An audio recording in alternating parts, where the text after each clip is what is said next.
دن کے 11 بجے ہیں۔ السلام علیکم، یہ ریڈیو پاکستان ہے۔ ترنم حامد سے خبریں سنیے۔ اہم خبروں کا خلاصہ۔ وزیر اعظم نے برطانیہ کے ساتھ دو طرفہ تعلقات مستحکم بنانے کے لیے مل کر کام کرنے کے پاکستان کے عزم کا اعادہ کیا ہے۔ امریکہ کے صدر نے کہا ہے کہ پاک امریکہ تعلقات علاقائی استحکام و سلامتی کے لیے اہم ہیں۔ اقوام متحدہ کے سیکرٹری جنرل نے پاکستان کے خلاف افغان سرحد پار سے ہونے والے دہشت گردی کے حملوں پر شدید تشویش کا اظہار کرتے ہوئے افغانستان پر زور دیا ہے کہ وہ دراندازی کو روکے۔ اور لبنان میں وائرلیس مواصلاتی آلات کے ذریعے دھماکوں کی دوسری لہر کے دوران کم از کم 20 افراد ہلاک ہو گئے ہیں۔ اور اب خبریں تفصیل کے ساتھ۔ وزیر اعظم شہباز شریف نے پاکستان اور برطانیہ کے درمیان تعلقات مزید مستحکم بنانے کے لیے برطانوی قیادت کے ساتھ مل کر کام کرنے کے پاکستان کے عزم کا اعادہ کیا ہے۔ وہ برطانیہ کی ہائی کمشنر جین میریٹ سے گفتگو کر رہے تھے، جنہوں نے اسلام آباد میں ان سے ملاقات کی۔ وزیر اعظم نے کہا، پاکستان اور برطانیہ کے درمیان دیرینہ اور تاریخی تعلقات ہیں جنہیں مختلف شعبوں میں تعاون کے ذریعے مزید وسعت دی جا سکتی ہے۔ شہباز شریف نے تجارت اور سرمایہ کاری، موسمیاتی تبدیلی، سماجی روابط اور باہمی دلچسپی کے دیگر علاقائی اور کثیر الجہتی امور پر ہم آہنگی اور تعاون کو فروغ دینے کی ضرورت پر زور دیا۔ برطانیہ کی ہائی کمشنر نے پاکستان کے لیے برطانوی حکومت کی نیک خواہشات کا پیغام پہنچایا۔ امریکی صدر جو بائیڈن نے کہا ہے کہ ان کا ملک موجودہ دور کے سب سے بڑے عالمی اور علاقائی چیلنجز سے نمٹنے کے لیے پاکستان کے شانہ بشانہ رہے گا۔ وہ امریکہ میں پاکستانی سفیر رضوان سعید شیخ سے گفتگو کر رہے تھے، جنہوں نے واشنگٹن ڈی سی میں انہیں اپنی اسناد سفارت پیش کی۔ جو بائیڈن نے کہا کہ علاقائی استحکام اور سلامتی کے لیے پاکستان اور امریکہ کے تعلقات انتہائی اہمیت کے حامل ہیں۔ انہوں نے دہشت گردی کے خطرات سے نمٹنے کے لیے پاکستان اور امریکہ کے درمیان تعاون کو سراہا۔ انہوں نے کہا کہ دونوں ملک باہمی تعلقات کو بڑھانے اور مزید مضبوط بنانے کے خواہش مند ہیں۔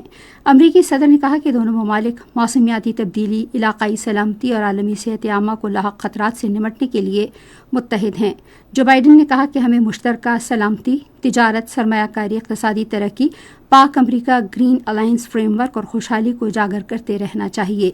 سفیر رضوان سعید شیخ نے کہا کہ پاکستان امریکہ کے ساتھ تجارت کو بڑھانے، توانائی اور گرین ٹیکنالوجی، صنعت، ڈیجیٹل پلیٹ فارم، اعلیٰ تعلیم، باہمی فائدے کے دوسرے شعبوں میں امریکی سرمایہ کاری کا خواہاں ہے۔ اقوام متحدہ کے سیکرٹری جنرل انتونیو گتریس نے پاکستان کے خلاف افغان سرحد پار سے ہونے والے دہشت گردی کے حملوں پر شدید تشویش کا اظہار کرتے ہوئے طالبان حکومت سے کہا ہے کہ وہ دراندازی کو روکے۔ انہوں نے نیو یارک میں ایک نیوز کانفرنس میں اظہار خیال کرتے ہوئے افغانستان سے پاکستان میں دہشت گردوں کے داخل ہونے پر تشویش کا اظہار کیا۔ ایک سوال کے جواب میں سیکرٹری جنرل نے کہا کہ افغانستان کو اپنی سرزمین پر کنٹرول رکھنا چاہیے اور کسی دوسرے ملک کے دہشت گرد گروپوں کو افغانستان سے کارروائی کی اجازت نہیں دینی چاہیے۔ بری فوج کے سربراہ جنرل سید عاصم منیر نے روس کے ساتھ روایتی دفاعی تعلقات بڑھانے کے پاکستان کے عزم کا اعادہ کیا ہے۔